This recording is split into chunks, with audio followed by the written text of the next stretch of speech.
자, 함께 찬양하시겠습니다.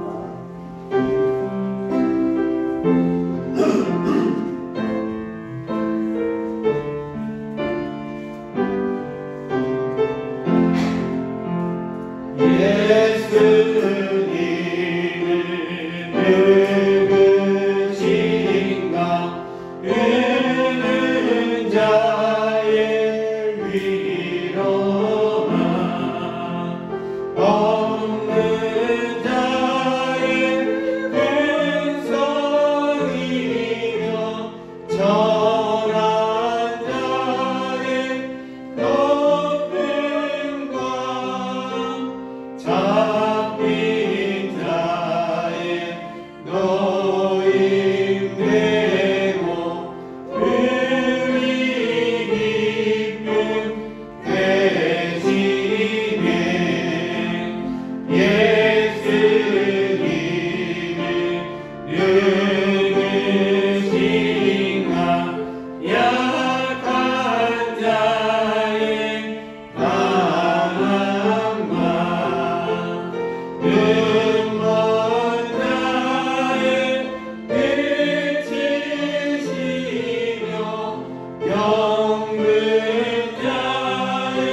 십자가 내가 처음 볼 때 나의 마음의 큰 고통 사라져 오늘 믿고서 내는 밝았네 참 내 기쁨 영원하도록 그리로도 그때에 발 아플 수 없네 나 주님께 몸 바쳐서 주의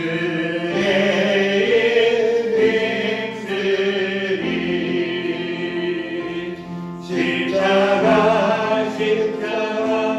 내가 처음 볼 때에 나의 맘의 큰 고통 사라져 오늘 믿고서 내는 밝았네 참 내 기쁨 영원하도다. 아멘. 182장 찬양하시고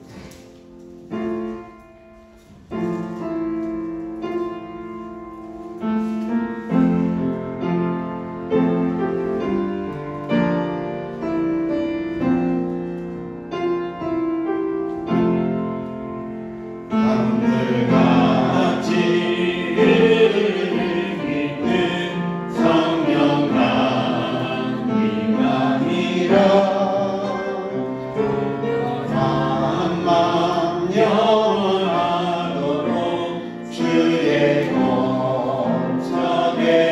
공처되겠네 주님 드시는 참된 평화가 내 맘속에 넘치네 주의 말씀에 거센 능력도 잠잠하게 되도다 나의 생명 소인께는 성령이 마심이라 모든 의심 슬픔 사라져 주의 평강 넘치네 주님 주시는 참된 평화가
믿사오니 이는 성령으로 잉태하사 동정녀 마리아에게 나시고 본디오 빌라도에게 고난을 받으사 십자가에 못 박혀 죽으시고 장사한 지 사흘 만에 죽은 자 가운데서 다시 살아나시며 하늘에 오르사 전능하신 하나님 우편에 앉아 계시다가 저리로서 산자와 죽은 자를 심판하러 오시리라. 성령을 믿사오며 거룩한 공예와 성도가 서로 교통하는 것과 죄를 사하여 주시는 것과 몸이 다시 사는 것과 영원히 사는 것을 믿사옵나이다. 아멘. 하나님 아버지 감사합니다. 오늘도 새로운 날을 주시며 감사드립니다. 저희의 삶의 터전에서 기쁨 감사함으로 생활해 주시며 감사합니다. 아멘. 이번 한 주간 여러 사람들의 만남과 여러 가지 사건을 통해 일어나는 일들을 지혜롭게 은혜롭게 해주세요. 아멘. 나에게 맡겨진 일들을 주님이 주시는 은혜로 성실히 감당할 수 있도록 도와주세요. 아멘. 이제 겨울의 날씨가 왔는데 점점 추워지는 날씨 속에서도 모든 사람들이 건강하게 지켜줄 수 있도록 해주세요. 아멘. 그리고 지금 병원에 있는 동조 사모님이 건강한 모습으로 돌아갈 수 있도록 도와주세요. 아멘. 오늘 말씀 전해주실 이은채 목사님께 은혜를 주시고 말씀 듣는 성도들에게 믿는 기와 은혜를 주세요. 아멘. 예수님 이름으로 기도드립니다. 아멘.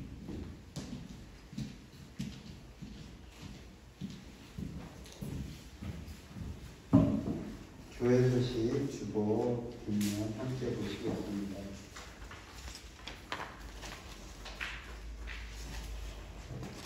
(2021년) 다니엘 기도회가 11월 1일부터 21일까지 매일 오후 8시에 있습니다. 가정에서 유튜브와 네이버에서 다니엘 기도회를 검색하시면 실시간으로 시청하실 수 있습니다. 다니엘 기도 기간 중에 수요 기도회와 금요 기도회는 가정과 예배당 중에 편하신 곳에서 참여하시기 바랍니다.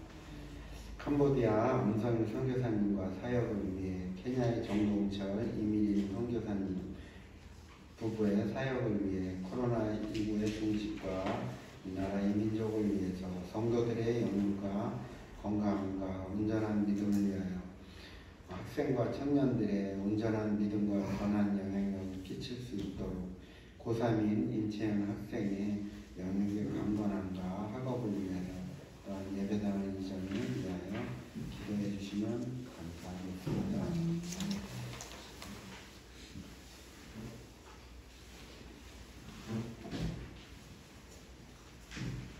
그리고 이 시간에는 교회에서 생일 맞으신 분들 함께 축하해드리며 작은 정성을 담아서 교회에서 작은 정성을 담았습니다. 유영인 전도사님, 또 김순호 집사님, 여기 10월달하고 11월달에 같이 운영양력이 있으니까요. 그렇게 해서 참고하시면 됩니다. 최조천 집사님, 우리 또 신등용 성도님 이렇게 4분 우리 축하의 박수 해주시기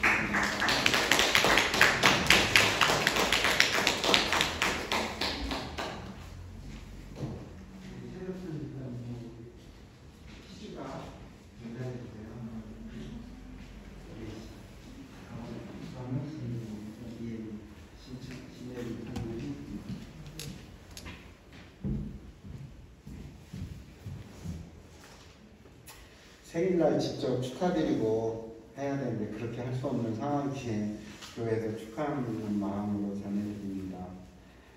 다음은 성경 합독 함께 하시겠습니다. 히브리서 11장 1절부터 6절까지 함께 합독하시면 목사님 설교 말씀 읽겠습니다. 히브리서 11장 1절부터 6절까지 함께 합독하시겠습니다. 믿음은 바라는 것들의 실상이요 보이지 않는 것들의 증거니 선진들이 이로써 증거를 얻었느니라. 믿음으로 모든 세계가 하나님의 말씀으로 지어진 줄을 우리가 아나니 보이는 것은 나타난 것으로 말미암아 된 것이 아니니라. 믿음으로 아벨은 가인보다 더 나은 제사를 하나님께 드림으로 의로운 자라 하시는 증거를 얻었으니 하나님이 그 예물에 대하여 증언하시니라. 그가 죽었으나 그 믿음으로써 지금도 말하니라. 믿음으로 에녹은 죽음을 보지 않고 옮겨졌으니 하나님이 그를 옮기심으로 다시 보이지 아니하느니라. 그는 옮겨지기 전에 하나님을 기쁘시게 하는 자라 하는 증거를 받았느니라.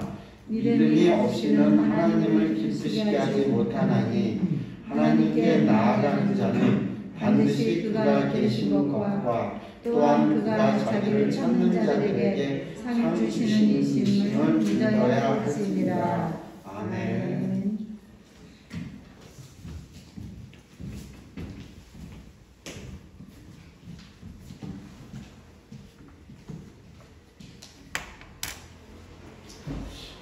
감사합니다. 오늘 예배 참석한 여러분들 모두를 예수님의 이름으로 축복합니다. 아멘. 여러분의 인생에 하나님을 위하여 감사와 기쁨만이 넘치길 다시 한번 축복합니다. 오숙의 이야기를 읽은 게 기억이 납니다. 믿음은 직업에 따라서 자라는 게 좀 다르다라고 얘기합니다. 야채 장사를 하시는 분은 믿음이 어떻게 자라느냐면 쑥쑥 자랍니다. 그리고 한 의사가 되시는 분은 믿음이 한 방에 자랍니다. 성형외과의 전문의는 어떻게 해요? 몰라보게 자랍니다. 구두 닦기를 하시는 분은 반짝 자라고요. 그 다음에 자동차 판매원은 차차 자라고요. 그리고 백화점에서 일하시는 분은 파격적으로 자라고요. 학기도 관장님은 어떻게 해요? 기차게 자랍니다. 그리고 목욕탕을 운영하시는 분은 때를 기다린다는 것입니다. 여러분의 믿음은 어떻게 자라고 있나요? 오늘 본문에 보면 믿음에 관련되어 있는 이야기가 참 많이 나옵니다. 히브리서 11장은 믿음의 자녀라고 얘기합니다. 여러분은 하나님을 믿습니다. 근데 믿는다는 이야기가 내가 하나님을 믿어준 것처럼 착각할 때가 많습니다. 여러분이 이 땅에 살아가는 동안 사람을 믿어준 적이 혹시 있나요? 아니면은 그냥 상황을 보고 겪어보고 경험해보고 믿어주던가요? 라는 겁니다. 우리는 하나님을 믿어주는 게 아닙니다. 우리는 하나님을 믿어주는 것이 아니라 나를 믿게끔 하신 하나님을 나는 어떻게 해요? 신뢰하는 겁니다. 우리가 읽었던 이 믿음이라고 하는 이 단어의 뜻을 보면은 원어의 뜻에 보면 여러 가지 이야기가 있는데 그 중에 하나가 설득하고 신뢰라는 겁니다. 하나님이 나를 설득하는 과정과 그리고 내가 그것을 인정하고 신뢰하는 결과물 그리고 그에 대한 행동 이것이 바로 믿음이라는 겁니다. 저는 믿음에 대한 신앙생활에 대한 갈등을 참 많이 한 사람입니다. 죽어라 기도하고 금식하고 기도하고 통성으로 막 기도하고 그리고 여러 가지 기도를 해봤어요. 그때는 정말로 모든 것이 다 이루어질 것 같고 모든 것이 다 될 것 같습니다. 근데 기도를 딱 마치고 집으로 그리고 현실로 돌아오면은 항상 깜깜해요. 응답된 것도 없고 변한 것도 없고 그럼 또 절망하고 기도할 때는 하나님을 믿는 것 같은데 현실로 돌아오면 하나님을 믿지 못하더라는 겁니다. 근데 지금은요 기도하지 않아도 하나님이 믿어집니다. 금식하고 믿습니다. 하나님이 믿어지는 건 아니고요. 그냥 기도 안 해도 하나님이 믿어집니다. 왜요? 지난 인생 속에 하나님이 나를 믿게끔 해주셨기 때문이라는 겁니다. 대표적인 예가 바로 아브라함입니다. 아브라함은 75세 때 하나님으로부터 부름을 받았습니다. 75세 때 부름을 받은 하나님께서 그에게 약속합니다. 내가 너에게 땅을 주겠다. 내가 너에게 자산을 주겠다. 내가 너를 복의 통로로 하겠다. 그리고 조금 더 지나가서 너와 내 후손의 하나님이 되어주시겠다. 이렇게 약속합니다. 창세기 15장 7절에 가보면 하나님께서 자식이 없는 그런 상황에 처해 있을 때 그에게 이런 얘기를 합니다. 내가 너 바깥에 나가서 하늘의 별 봐라. 네 자손이 그렇게 많을 거다 라고 얘기합니다. 그때 창세기 15장 7절은 정확하게 얘기합니다. 아브라함이 여호와를 믿으니 약속을 믿지 않았습니다. 말씀하신 분을 믿었다는 겁니다. 아브라함은 결코 믿음의 좋은 사람으로 출발하지 않습니다. 제가 여러 가지 참 많이 얘기했는데 아브라함은 여러 가지 문헌과 여러 가지 상황들을 봤을 때 우상 숭배자로 출발을 합니다. 그는 믿음이 전혀 없던 사람입니다. 어디서 보면 아느냐? 창세기 12장에 가보면 하나님께서 약속하신 땅에 처음에 들어갔어요. 근데 그 땅에 비근이 들었습니다. 하나님 약속한 땅입니다. 근데 그 땅에서 그가 취한 행동이 뭘까요? 믿음 있는 사람은 기도해야죠. 믿음 있는 사람이랑 하나님께 맡겨야죠. 아니요. 그는 기도하지 않았습니다. 하나님은 분명히 그에게 자식을 약속했는데 그 자식은 아브라함뿐만 아니라 뒤에 가보면 사라를 죄송합니다. 사라를 통하여 그 자손이 오는 것을 우리는 알 수 있습니다. 아브라함은 전혀 인지하지 못했습니다. 자기 살겠다고 부인을 팔아먹었습니다. 부인을 팔아먹었습니다. 다시 말한다면 언제든지 하나님을 믿는 사람이고 하나님에 대한 확신이 있다고 한다면 그곳에서 하나님이 살려주시든지 죽이든지 하면서 기도하고 하나님을 바라봐야 되는데 절대 그러지 못했습니다. 살겠다고 부인 팔아먹고 그렇게 왔습니다. 그 다음에 또 그가 믿지 못했던 하나 행동합니다. 하나님은 약속했잖아요. 자식 줄게. 근데 자식을 어떻게 해요? 인간적인 방법, 하가를 통하여 이스마엘을 낳습니다. 그리고 그 후에 또 아브라함은 부인을 또 팔아먹습니다. 하나님이 주신 땅인데 그 조카 녹사이스가 얘기합니다. 야, 네가 이 땅을 차지하면 네가 여기 하면 내가 절로 갈게. 네가 이쪽 하면 나 저쪽 갈게. 그 땅이 하나님께 약속하신 땅이라고 한다면 그런 목숨을 갖고 지켜야죠. 내가 다 양보할 수 있다. 다 양보할 수 있다. 근데 이거는 하나님이 나에게 약속하셨기 때문에 나 이건 양보가 안 된다라고 해야 되는데 그렇지 않습니다. 조카 너에게 너 이거를 네가 동하면 내가 서하고 내가 서하면 너 동할게. 다시 말한다면 그는 하나님의 약속에 대한 개념이 절대 없습니다. 아브람에서 아브라함으로 바뀝니다. 그가 갖고 있는 그 깊은 의미 속에서는 그런 것이 있습니다. 야, 이제는 그때가 이스마엘을 낳고 99세 때가 좀 된 시점이거든요. 창세기 17장에 가면 그런 의미입니다. 하나님께서 나타나서 얘기합니다. 나는 전능한 하나님이야. 너는 내 앞에서 온전해. 라는 겁니다. 이제는 믿을만 하지 않느냐? 나는 전능해. 나는 할 수 있어. 네 눈에는 안 될 것 같고 네 눈에는 안 보이지만 나는 전능해. 나는 할 수 있어. 이제는 좀 믿지 않겠니? 믿어야 되지 않겠니? 똑바로 서야 되지 않겠니? 99세 때 드디어 그가 하나님 앞에 꾸지람을 받습니다. 그리고 그 이름도 바꿔줍니다.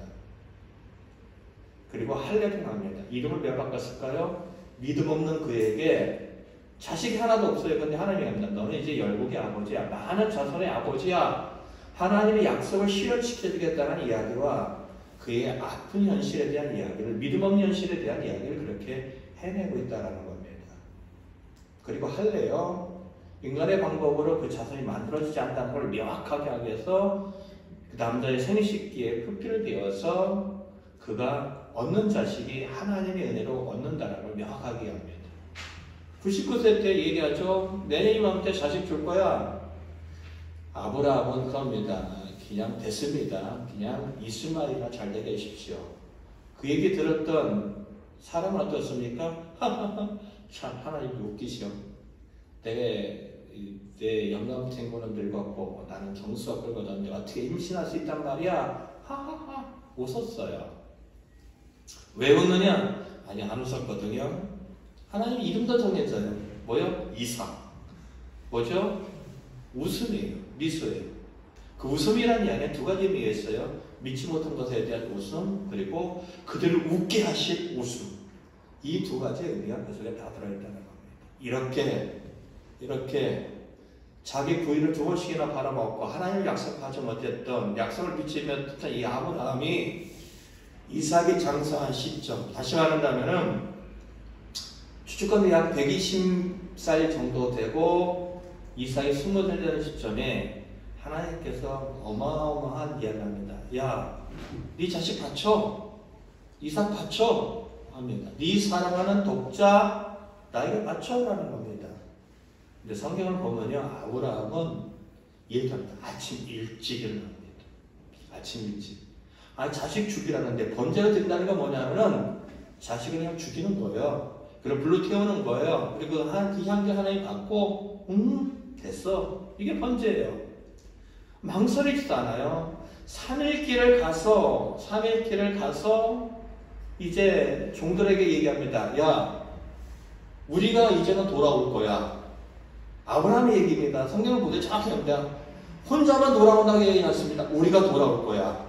너희는 여기서 기다려. 라는 겁니다. 올라갑니다. 이삭이 얘기합니다. 아버지, 불도 있고 나무도 있는데 양은 어디 있습니까? 얘기합니다. 하나님이 준비하셨을 거야. 그럼 가서 찾아봐야 될 거 아니에요. 찾아보지도 않아요. 번제단 쌓자마자 어떻게 합니까? 이삭을 동글동글 묶어서 그 번제단을 올려놓고 칼로 싹 쳐갖고 죽이려고 그래요. 하나도 망설이지 않습니다. 그 사건만 보면은 아브라함 믿음 좋은 사람이 아니라 정신병자예요. 어떻게 지 자식을 그렇게 하나님 바치겠다고 싹 죽이고 저는 못할 것 같아요. 근데 그 아브라함은 사이코패스고 정신병자예요. 근데 그렇게 싹 죽이려고 그래요. 싹 죽이려고 해요. 하나님께서 아브라함아 하는 겁니다. 그러면 보자는 거예요. 그의 믿음을 거기서 하나님이 인정했단 말이에요. 많은 분들이 얘기합니다. 아브라함은 독자 이삭을 바쳐서 상 받았다. 상 받았을까요? 아니에요. 처음과 똑같은 얘기를 합니다. 내가 너에게 자손 주겠다. 땅 주겠다. 복의 통로가 되겠다는 이것에 대한 재확인일 뿐이지 이삭을 바쳐서 뭐 지평수반을 거뒀다. 그의 뭐 인생의 시운의 대를 같이 해갔다. 그런 거 하나도 없습니다. 성경 그런 얘기 하지 않습니다. 아브라함 얘기는 이삭 바쳐서 상 받았다 그런 얘기 하지 않습니다. 근데 그 사람이 믿음의 조상이에요. 믿음의 조상이에요. 근데 보세요. 아브라함이 그렇게 이삭을 바치러 갔을 때의 심정을 히브리서는 정확하게 얘기합니다. 히브리서 11장 17절 19절입니다.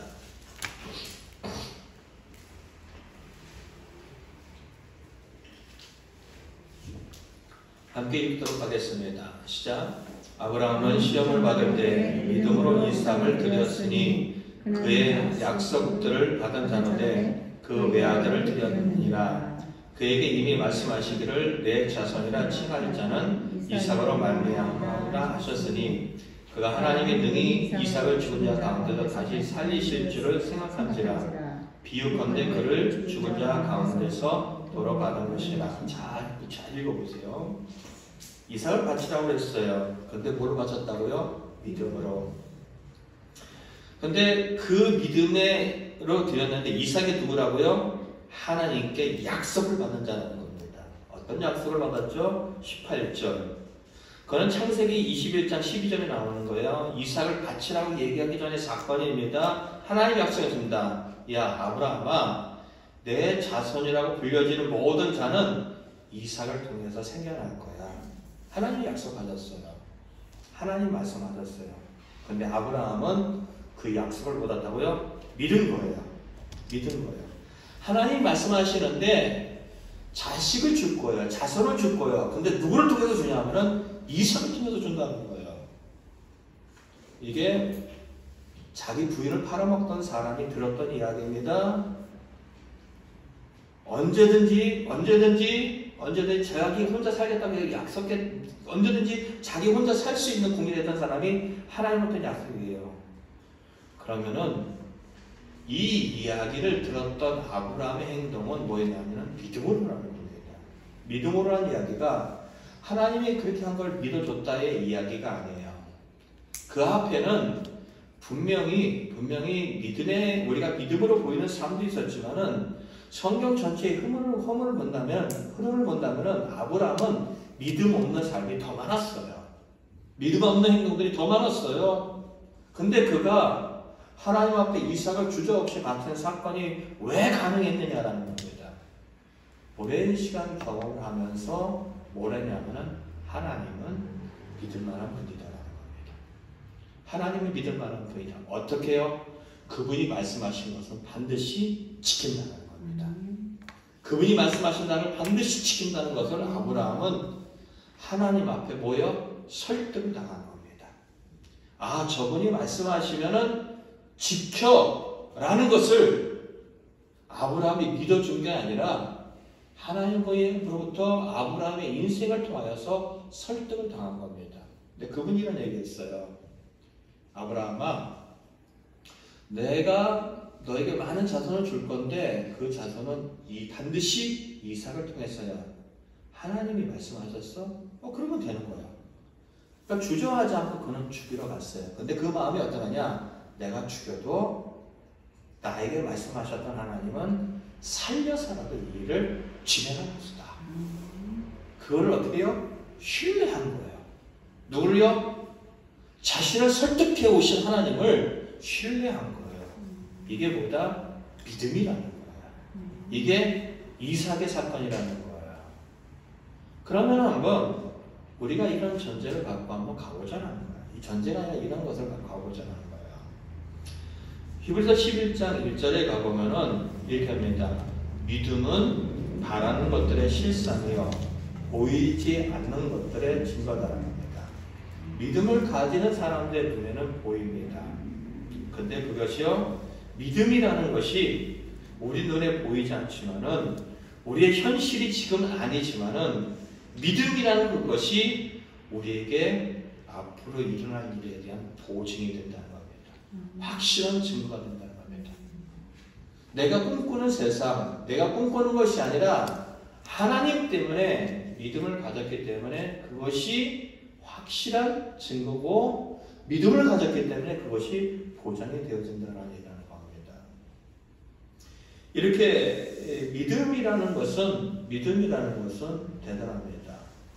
근데 한번 보자는 거예요. 믿음을 가지면은 이 땅에서 잘 먹고 잘 살까요? 우리는 겁니다. 내가 믿음을 가지면은 잘 될 거야. 그 잘 될 거야라는 얘기 속에는 내 인생이 잘 되고 내가 행하는 일들이 잘 되고 내가 건강하고 모든 것이 형통할 거야 라고 항상 우리는 마음속에 막연한 기대를 갖고 있습니다. 성경에 보면 그런 사람도 정말로 많아요. 대표적인 예가 누가 있을까요? 이제 누가 있냐면 역대상 4장 10절에 보면은 우리가 잘 알고 있는 야베스라는 사람이 나옵니다. 한번 읽겠습니다. 앞에 볼게 읽겠습니다. 시작. 야베스가 이스라엘 하나님께 하여 이르되 주께서 내게 보시오거든 나의 지경을 넓히시고 주의 손으로 나를 돕사 나로 환난을 벗어나 내게 근심이 없게 하옵소서 하였더니 하나님이 그가 구하는 것을 허락하셨더라. 아멘. 하나님 앞에 이런 기도를 했어요. 하나님 저에게 복을 주시려면요 나의 지역을 넓혀주세요. 내 지경을 좀 넓혀주세요. 그리고 또 얘기합니다. 하나님의 손으로 나를 도와주셔서 내가 당하는 모든 환난으로부터 어떻게요? 벗어나게 해주세요. 그리고 근심이 이제는 지긋지긋합니다. 이제는 이 모든 것이 없어지게 하였어요. 없어지게 해주세요. 라고 믿음의 기도를 받았어요. 그랬더니 뭐라고 얘기해요? 하나님이 그가 구하는 것을 허락하셨도다라는 겁니다. 그가 구한 그대로 도우셔서 지경이 넓혀지고 환난에서 벗어나고 근심이 사라졌다라는 겁니다. 근데 반대 이야기가 있어요. 우리가 잘 아는 바울입니다. 고린도후서 12장 9절에 보겠습니다. 함께 읽겠습니다. 시작. 나에게 이르시기를 내 은혜가 내게 족하도다. 이는 내 능력이 약한 데서 전하여 지니라 하신지라. 그러므로 도리어 크게 기뻐함으로 나의 여러 약한 것들에 대하여 자랑하리니 이는 그리스도의 능력이 내게 몸을 위하여 하리라. 아멘. 바울은 하나님 때문에 하나님의 은혜로 부름을 받았고 하나님의 은혜로 구원받았지만 바울은 하나님 때문에 세상적인 모든 좋은 것들을 다 포기했어요. 그냥 예수님 믿지 않으면요 그 시대에 정말로 가장 촉망받는 젊은이 그리고 그 인생이 보장된 그런 젊은이였습니다. 근데 그 모든 것을 예수님 다 포기했어요. 그러면 내가 세상의 모든 걸 다 포기하고 주를 향하여서 믿음을 가졌으면은 하나님이 그 인생을 책임져 주셔야 되잖아요. 복음을 전하다면은 그 복음을 듣고 정말로 그 복음을 전하는 바울을 귀하게 여겼던 사람들도 분명히 있어요. 근데요, 바울은 복음을 전하러 가는 과정 속에서 매도 맞고요. 정말로 사람들이 볼 때 이제 죽었어요. 돌로 던져서 죽었어요. 갖다 버렸더니 살아났어요. 감옥도 가요. 배고프고 추위고 헐벗고 거기다가 바울은요 자신이 전하는 복음이 왜곡되지 않기 위해서 돈을 벌어서 그 복음을 전하는 일에 썼어요. 그러면은 좀 건강이라도 좀 책임져줘야 되잖아요. 아니에요. 건강도 좋지 않았어요.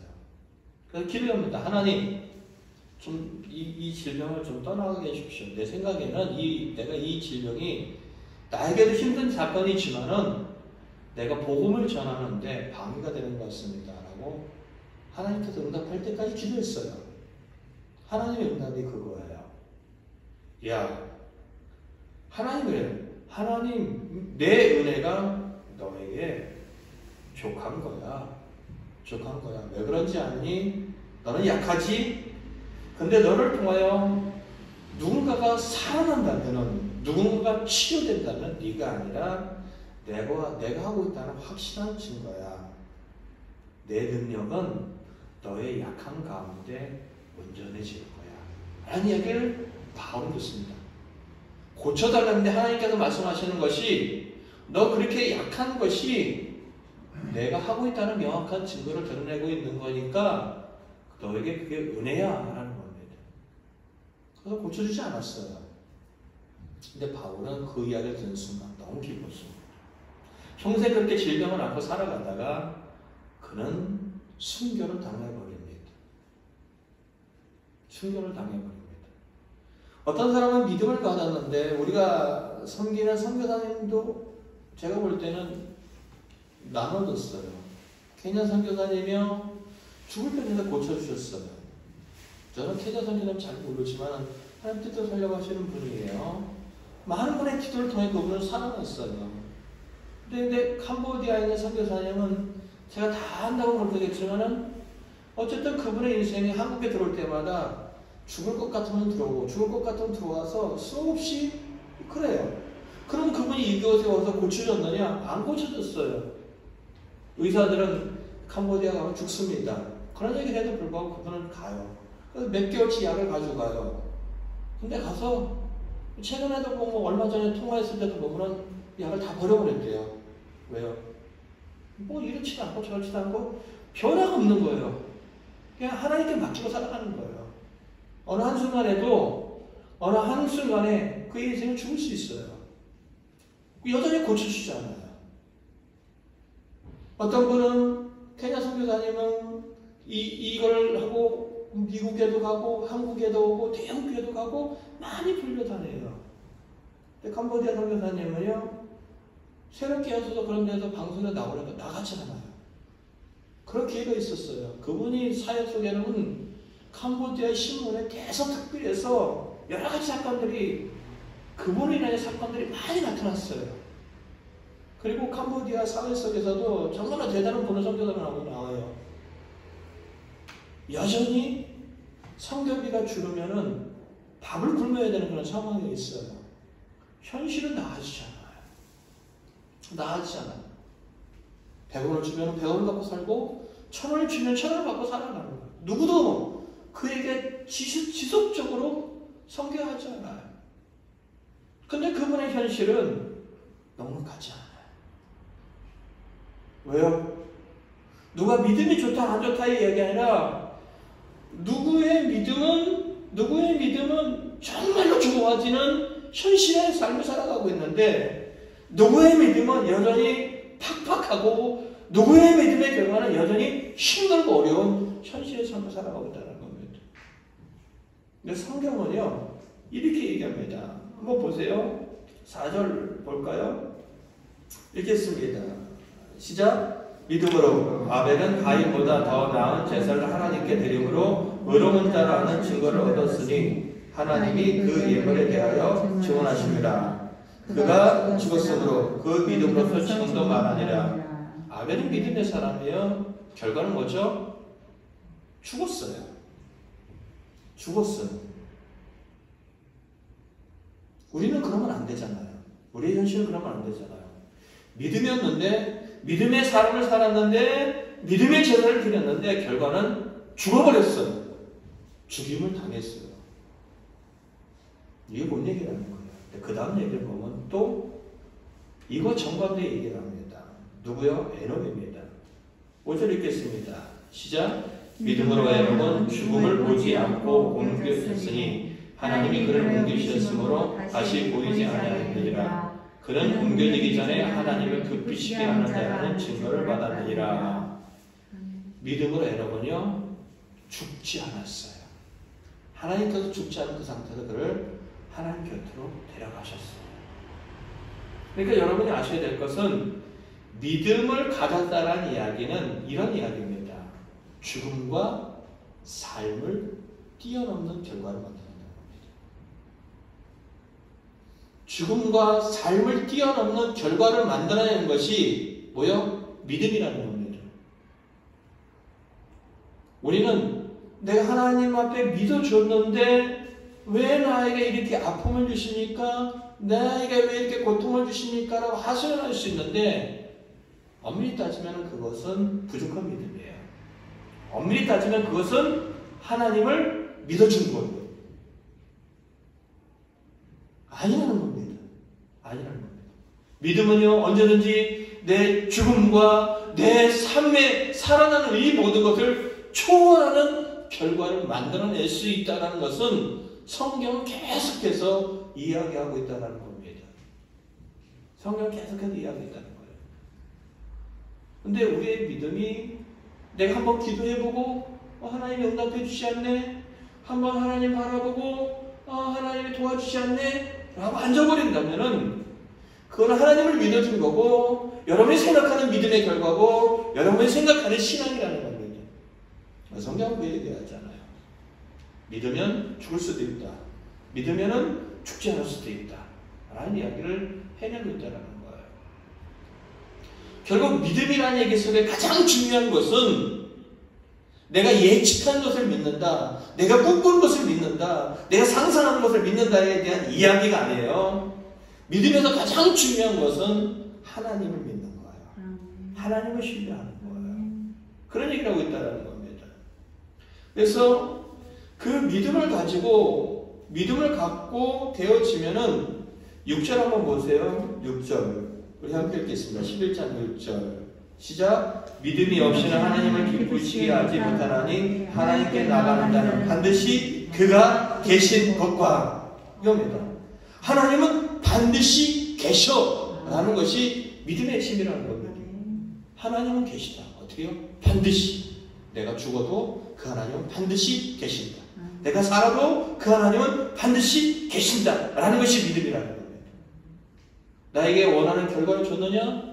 내가 원치 않는 결과를 줬느냐가 믿음의 핵심이 아니라 내가 어떠한 상황에 처했던 연에 하나님은 반드시 계신다라는 것을 확신하는 겁니다. 이게 믿음이라는 겁니다. 이게 믿음이라는 겁니다. 그런 믿음을 갖게 되잖아요. 그러면은 어떠한 것을 확신하냐면은 이런 얘기합니다. 3절 한번 읽겠습니다. 시작. 믿음으로 모든 세계가 하나님의 말씀으로 지어진 줄 우리가 아나니라는 겁니다. 믿음을 가지면은 하나님께 설득을 당하면 하나님을 알게 되면은 하나님이 세상을 창조하셨어 라는 걸 믿어야 되는 겁니다. 여러분 하나님이 세상을 창조하였다는 이 하나님을 믿으면요 못 믿을 게 없어요. 어떤 분은 창세기 1장 1절을 믿는다. 태초에 하나님이 천지를 창조하셨다. 이 이야기는 하나님을 인정하지 않을 뿐이지 철학자들도 인정합니다. 철학자들은 인간에 대해서 깊이 연구하는 사람들이에요. 믿지 않는 사람들이에요. 근데 그것을 추적해 가보면은 내가 움직이네. 왜 움직이지? 뭔가 에너지를 받기 때문에. 세상이 돌아가네. 어떻게 돌아가지? 사람은 어디서부터 왔지? 이런 모든 것들을 추적하다 보면은 결국 인간을 초월하는 존재가 존재한다는 것을 철학자들은 인정합니다. 과학자들도 인정해요.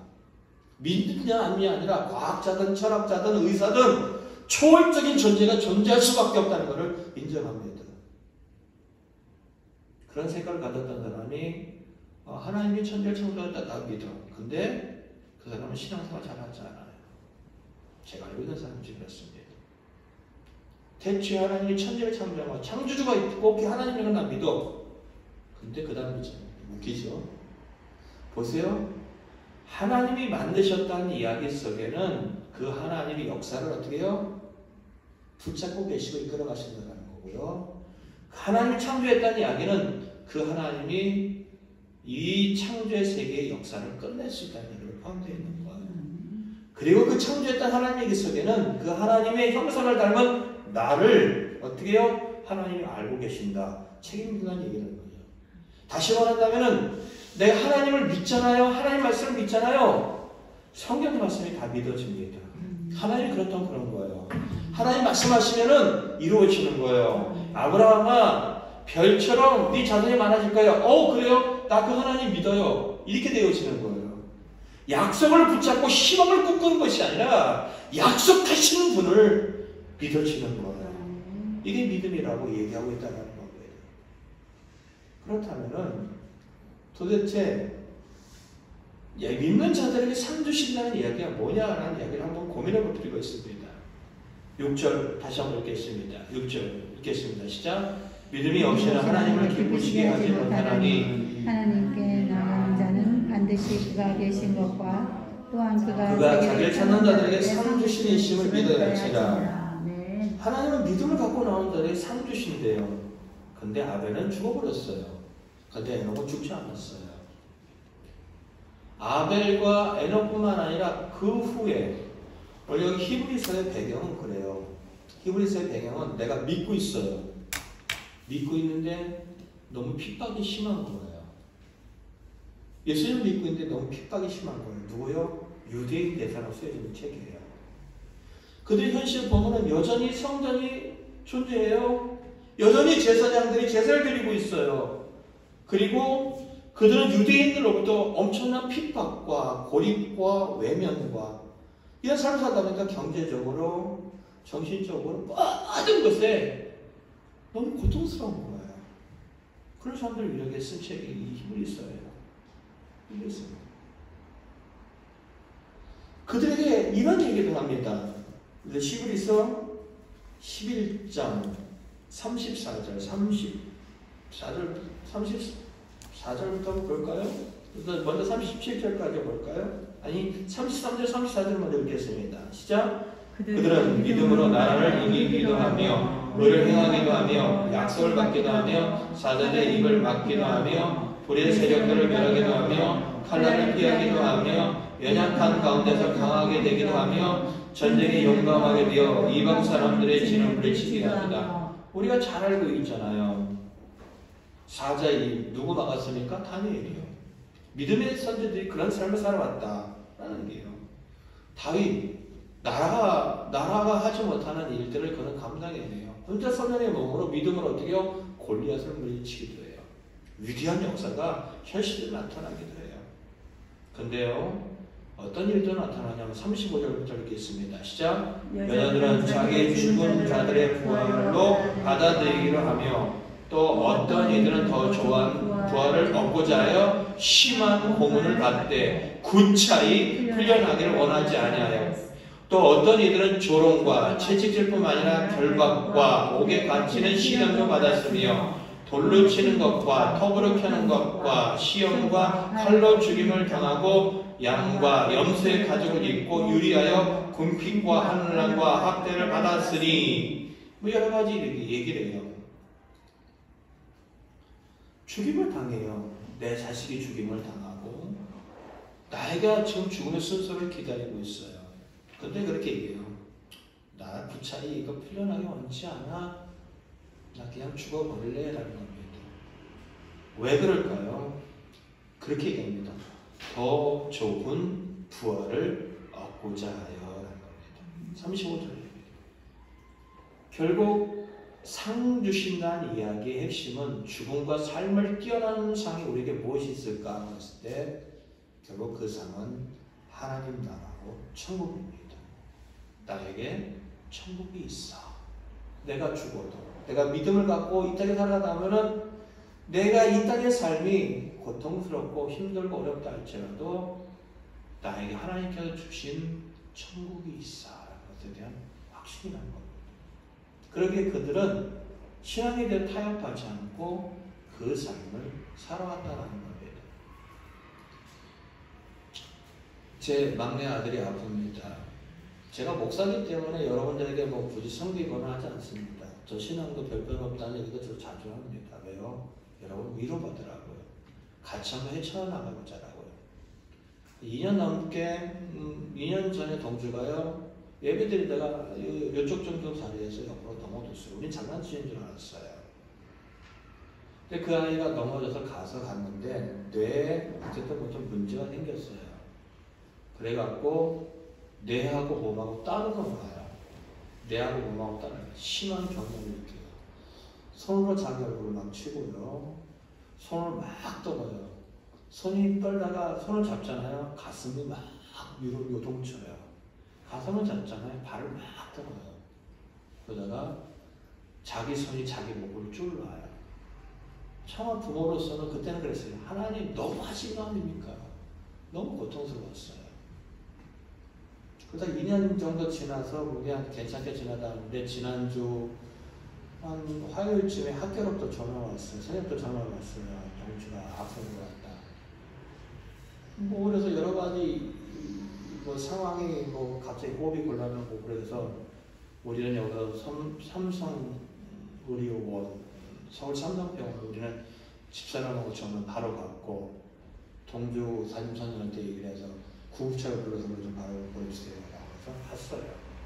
차를 타고 가는데 너무 감사했어요. 너무 감사했어요. 아들이 아픈데 감사하고 또라이 아니야? 아주 감사했어요. 왜 감사했냐면은 하나님이 계셔서 감사했어요. 저는 어떤 일을 할 때 항상 극과 극을 생각해 봅니다. 최악과 최상으로 생각해 봅니다. 이 아이가 나을 수도 있고 죽을 수 있다는 생각합니다. 근데 이 아이가 죽을 수 있다는 생각을 딱 했는데 너무 감사한 이유가 뭐냐면 죽어도 천국 갈 수 있다는 겁니다. 이 아이가 이 땅에서의 참 힘들고 어려운 삶을 마감한다 할지라도 하나님께서 허락하신 천국이 그에게 있다는 것이 생각되어지니까 그 하나님이 너무 좋았고 그 하나님이 너무 감사했습니다. 그 다음날 제가 이제 병원에 또 이렇게 가는데 그 마음속에 하나님께서 저에게 주시는 말씀이 있었습니다. 로마서 8장 38절 39절 내가 확신하노니 사망이나 천사들이나 장래일이나 능력이나 높음이나 깊음이나 다른 아무 피조물이라도 우리를 우리 주 그리스도 예수 안에 있는 하나님의 사랑에서 끊을 수 없는 이라는 얘기를 들을 때 너무 기뻤어요. 죄송합니다만 집사람도 지금 걔가 소아청소년과에 있기 때문에 보호자가 반드시 필요하고 뭐 침대가 뭐 거의 맞지 않아요. 끝과 끝 사이에 있는 상황인데 그런 상태에서 지금 상황은요 순간순간 인지 능력이 떨어져요.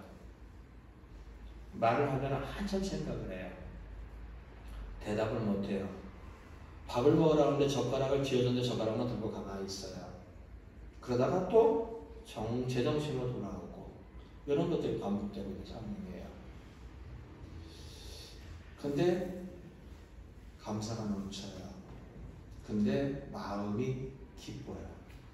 집사람도 걱정하지 않아요. 이 아이가 동주가 완전하게 치유될지는 저는 솔직히 잘 모르겠어요. 제가 지난주 금요일날 하나님 앞에 이렇게 하나님 더 이상 동주 고쳐달라고 기도하지 않겠어요. 하나님 자식이에요. 알아서 해주세요. 라고 하고 제가 동주를 향한 기도는 이 예배당에서 하는 기도는 저는 끝났어요. 저는 끝났어요. 제 자식이기도 하지만은 하나님의 자녀예요. 제가 오늘 이 말씀을 들고 나온 이유는 그거예요. 저와 여러분은 다르지 않아요. 저는 여러분들이 아침에 일찍 일어나는 것처럼 저도 아침에 저 일상으로 돌아가요. 여러분들이 열심히 수고하고 주일날 예배 드릴 때 저도 예배 드려요. 여러분 헌금할 때 저도 열심히 번 돈 갖고 헌금해요. 저 이 교회에서 사례비 받은 적 한 번도 없어요. 그걸 자랑하려는 게 아니에요. 그리고 우리 주일날 아침 일찍 오는 분들과 오늘은 같이 청소도 했어요. 이 예배당에서 화장실 청소는 제가 제일 많이 했어요. 제 자랑하는 게 아니에요. 제가 좀 목사로서 부족한 걸 저는 항상 느껴요. 허물이 많다는 걸 항상 느껴요. 근데 저는 여러분보다 어떤 특권을 받은 적도 없고 특혜를 받은 적도 없고 열심히 일을 하고 열심히 이것을 더 해내고 싶어요. 자꾸만 제 얘기가 허물이 많은 얘기를 하는 이유도 뭐냐면은 목사인 저도 신앙생활 하는데 여전히 힘들고 어려운 일이 있어요. 근데 감사해요. 근데 소망이 있어요. 그리고 그 하나님이 좋아요. 저는 그래요. 왜요? 지난날 내가 살아왔던 모든 인생을 돌아오면은 하나님은 함께 해줬다는 걸 저는 알기 때문이에요. 목사로서 자식을 낳아야 되는데 돈이 없어서 자식을 못 낳는 상황에 처했을 때에도 하나님은 여러 가지 사건을 통해서 돈도 주셨어요. 7명이 사례비 하나도 없이 살아갔던 수없이 많은 시간들이 있었어요. 근데 살아왔어요. 지금 얘기가 아니에요. 제가 이 교회는 3번째 교책하는 거예요. 수없이 많은 힘들고 어려운 시간 돈 하나 없는데도 불구하고 살아왔어요. 넉넉하지 않았고 힘든 시간 참 많았어요. 근데 돌아와서 보면은 하나님의 은혜였고 하나님 함께 했다는 거예요. 저는 기도할 때 한 번도 하나님의 영상 들어본 적 없어요. 마음속에 나를 사랑한다는 얘기를 듣고 펑펑 눈물을 흘린 적이 있지만은 또렷하게 하나님의 영상을 들은 적 없고요. 환상을 한 번도 본 적 없어요. 근데 저는 그 하나님을 확신해요. 그 하나님 살아계신다는 걸 믿어요. 그리고 저는 여러분이 다 떠나지 않는 한 목사로 계속 하고 싶어요. 그것도 돈 열심히 벌어서 그 일 계속 하고 싶어요. 뭔 얘기하고 싶어 하는 거냐? 저도 아픈 현실이 있고 힘든 현실이 있어요. 근데 하나님 때문에 웃을 수 있고 하나님 때문에 감사할 수 있다는 거예요. 여러분도 그랬으면 좋겠어요. 여러분이 예수님 잘 믿어도요. 아픈 현실이 기다리고 있을 줄 몰라요. 힘든 현실이 다가올지도 몰라요. 근데 하나님 바라보면요. 기도하지 마세요. 힘들고 어려울 때 1차적으로 기도하지 마세요. 기도하지 말고 돌아보세요. 하나님이 나에게 어떤 분이셨는가를 돌아보세요. 그러면 그 돌아봤던 하나님이 나에게 선하신 분이었다. 그러면 지금의 아픈 현실도 지나갈 거예요. 그리고 선한 결과를 만들어낼 거예요. 그러면 그 하나님 때문에 아픈 현실 속에서 감사할 수 있어요. 그 아픈 현실 속에서 어떻게 해요? 평화할 수 있어요. 그 아픈 현실 속에서 소망을 갖고 기도할 수 있는 거예요. 기도는 2번째예요. 힘들고 어려우면 기도하는 거는 2번째예요. 나와 함께 하셨던 하나님을 바라보는 게 1번째예요. 그게 뭐냐? 나를 설득시켰던 하나님. 그리고 그것을 인정하는 거, 그분을 신뢰하는 거, 이게 믿음이에요. 나는 내 인생에 하나님 앞에 설득당한 게 없는데요. 그러면 여러분이 설득할 수 있는 기회를 하나님께 주셔야 돼요. 기회를 주셔야 돼요. 여러분이 인식하든 인식하지 못하든 하나님은 여러분을 정말로 많은 상황 속에서 여러분을 설득하고 있어요. 여러분을 돕고 있어요. 근데 그게 하나님께 하시는 걸 잘 모르는 거야.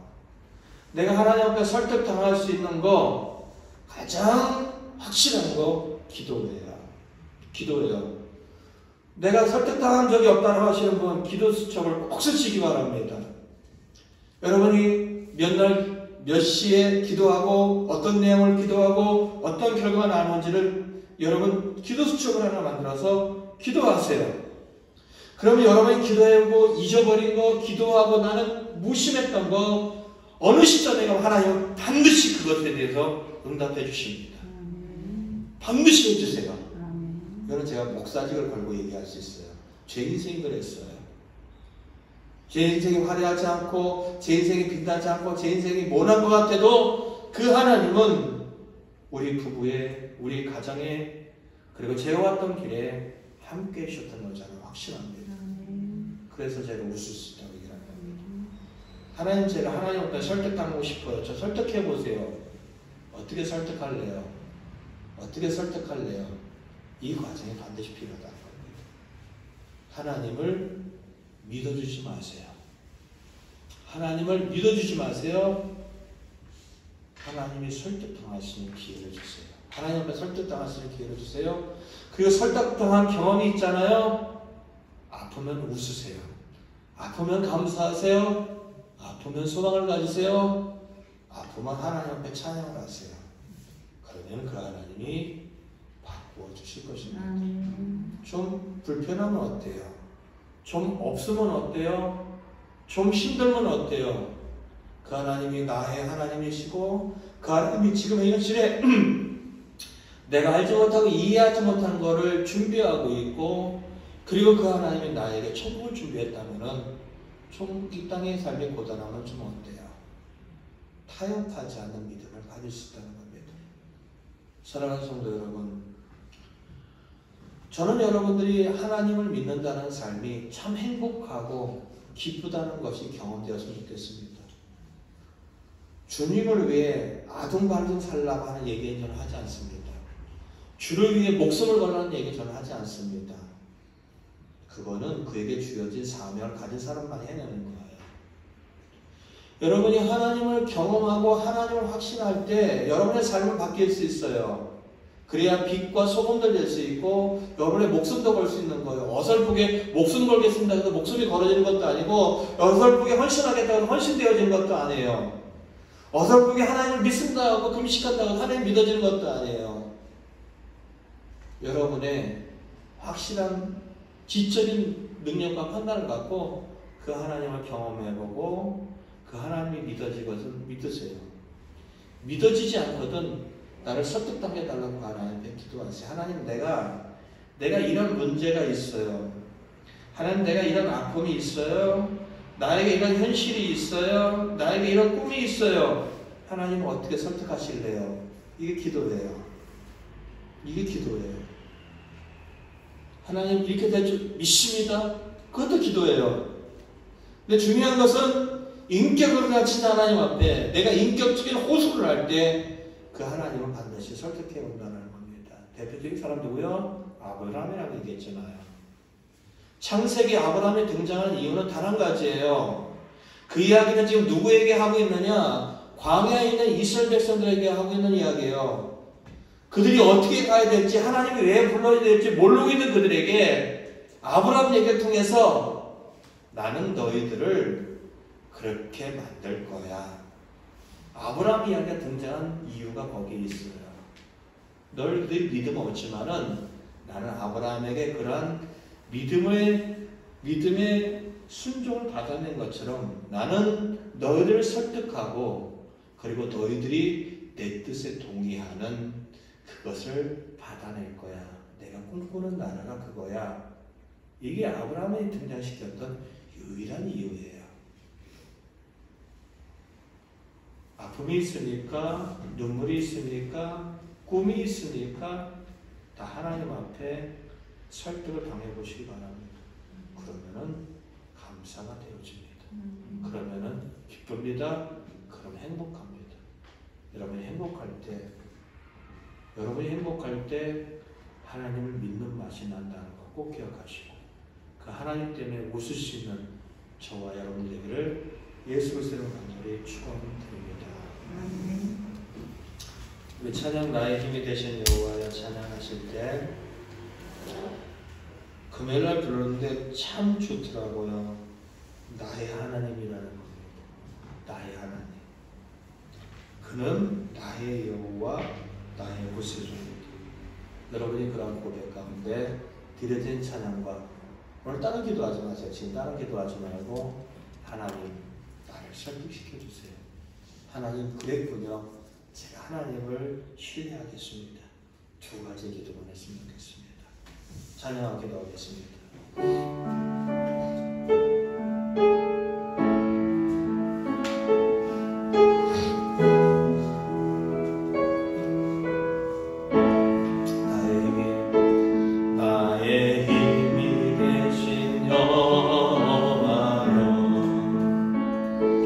내가 주님을 사랑합니다. 주는 나의 반석이시며 나의 영생이시라. 주는 나를 건지시는 나의 주 나의 하나님, 나의 피할 밤이시여, 나의 방패시라,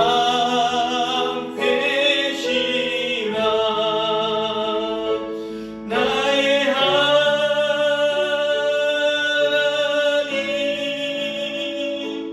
나의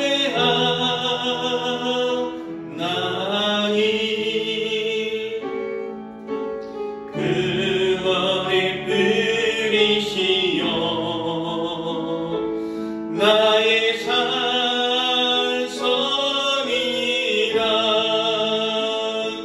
나의 하나님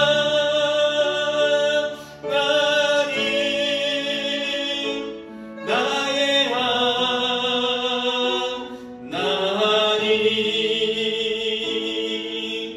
그는 나의 여호와 나의 구세주 나의 생명이신 여호와여 내가 주님을 찬양합니다. 주는 나의 사랑이시며 나의 의지시라. 주는 나를 이끄시어 주의 길 인도하시며 나의 생의 목자 되시니 내가 따르리라.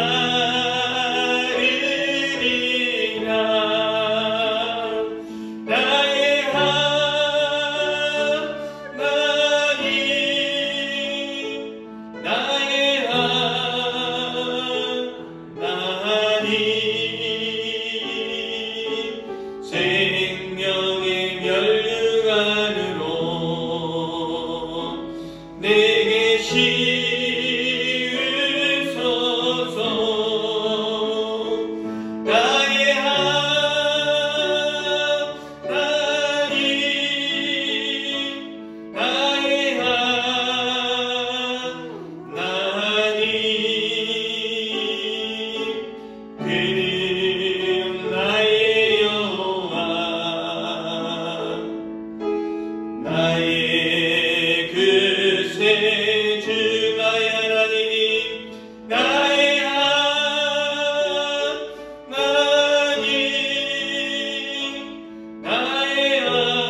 나의 끝의 주.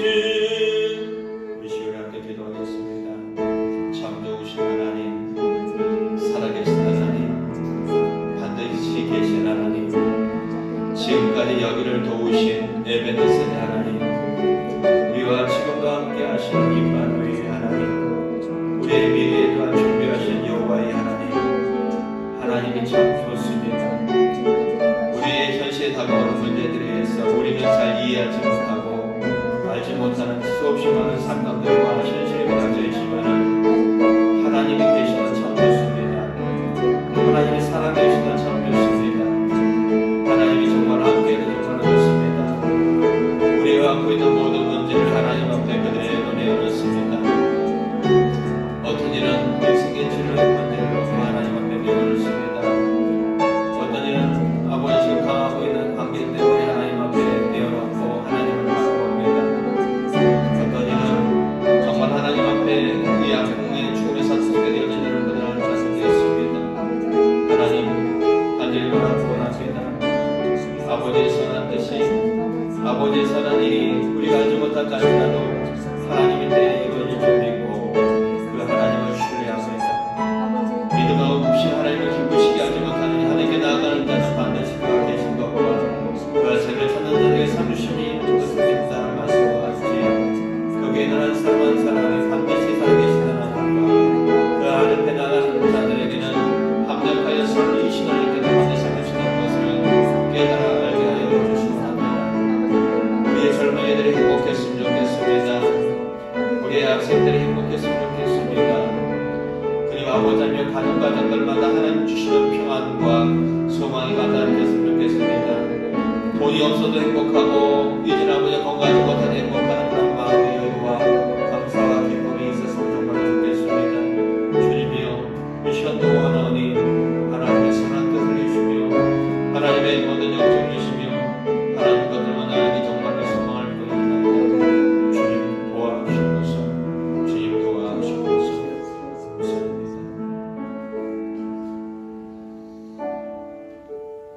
참 좋으신 하나님, 우리 인생의 소망이 되신 하나님, 지난날 우리가 눈물을 흘릴 때 그곳에 함께 울어주신 하나님, 자, 우리가 기뻐할 때 우리보다 더 기뻐해 주신 하나님, 그 하나님이 참 좋습니다. 그 하나님이 참 고맙습니다. 그 하나님이 참 기대가 되어집니다. 하나님, 여기 있는 한 사람 한 사람이 그 하나님 때문에 웃었으면 좋겠습니다. 여기 있는 한 사람 한 사람이 하나님 때문에 행복했으면 좋겠습니다. 인생을 살다 보면 삶의 무게가 우리 인생을 짓누르고 어찌할지 모르고 속상하고 아프고 주저앉고 싶을 때가 참 많습니다. 근데 하나님, 그들의 손을 좀 잡아주시고 그들을 좀 안아주시고 그들을 좀 위로해 주시고 그리고 그들 편에 좀 되어주시고 그리고 그들을 치유했으면 좋겠습니다. 살아계신 하나님께서 오늘도 우리를 사랑하고 있다는 것에 대한 확신이 오늘 여기에 한 사람 한 사람이 가졌으면 좋겠습니다. 하나님 앞에 꿈도 도와달라고 기도하는 젊은이들이 다 있으면 좋겠습니다. 인생이 아프다고 아웅성 치는 젊은이들도 하나님 앞에 있었으면 좋겠습니다. 하나님께서 내 몸을 고쳐주셨다고 그렇게 고백하는 성도들도 있었으면 좋겠습니다. 결코 혼자가 아니어서 외롭지 않다는 그 고백이 있었으면 좋겠습니다. 하나님 아버지, 우리는 하나님의 자녀이기에 우리가 못났던 우리가 허물이 많던 하나님은 우리를 도와주셔야 됩니다. 하나님의 자녀이기 때문에 우리 인생을 책임져 주셔야 됩니다.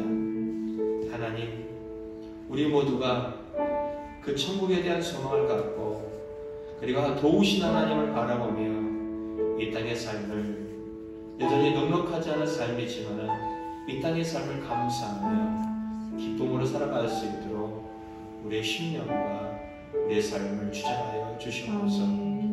일주일간 만나는 삶과 처해는 삶과 삶과 꿈꾸는 삶과 계획하는 모든 삶 가운데 개입하여 주셔서 모두 다 웃게 하시고 모두 다 찬송하며 감사가 넘치는 모두들 다 되게 하여 주셔서 참 좋으신 하나님 감사합니다.